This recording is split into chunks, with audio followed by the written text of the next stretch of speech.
हामी ठ्याक्कै हाम्रो हजुरआमाको घरमा छौँ। हाम्रो यो पुरानो घर कति झार उम्रेको छ। हाम्रो आमाको हजुरआमाको घर, हजुरआमाको घर कति वर्षमा आएँ म भन्दाखेरि ल हेर्नुहोस् यहाँ यस्तो छ हरिबिजोग।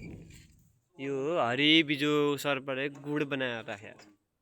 हामी धेरै वर्षमा यो घर हेर्न आएको छु। हेर्नुहोस् हाम्रो हजुरबाले घडेरी किनेर घर बनाएको ठाउँ। हरियाली सर्पका गुँडहरू पनि छन् कि जस्तो लाग्छ मलाई त, होइन र?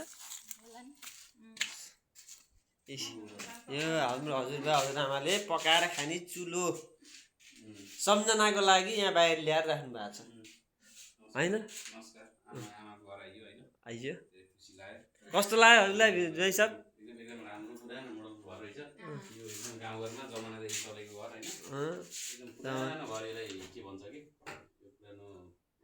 पुरानो काठ साह्रै बलियो बाँधियो अझै उसमा जेउरामा बाँधेर राख्ने चलन।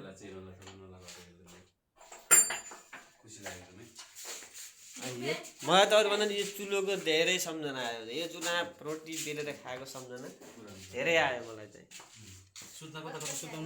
सुत्न यता भित्र हो, तर अहिले हामी चापी ल्याएको छ।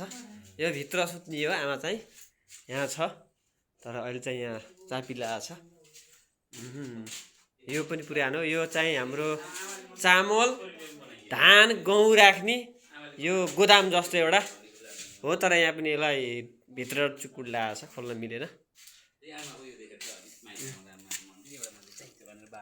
माथि पनि जान्न, अब हामी सिडी चढेर माथि जाँदैछौँ।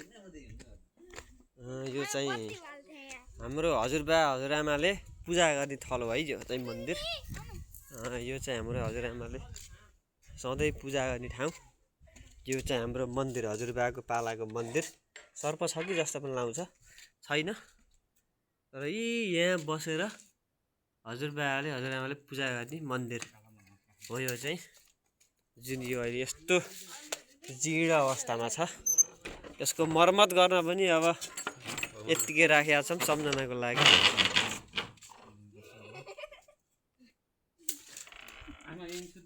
यहीँ सुत्ने, पूजा गर्ने, यहाँ पनि सुत्ने हो कहिले कसो हेरेको।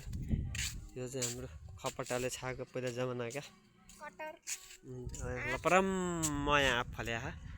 हामी चाहिँ यही आँप टिप्न पनि आएछौँ। यही हो, देख्न सक्नुहुन्छ हरियाली धेरै राम्रो छ हरियाली, तर डर पनि छ धेरै, जताततै झाम्री भएकोले सर्पहरू पनि छन् कि जस्तो पनि लाउँछ। यही हो, हामी आज सबैजना भएर के कस्तो अवस्थामा छ हाम्रो हजुरआमाको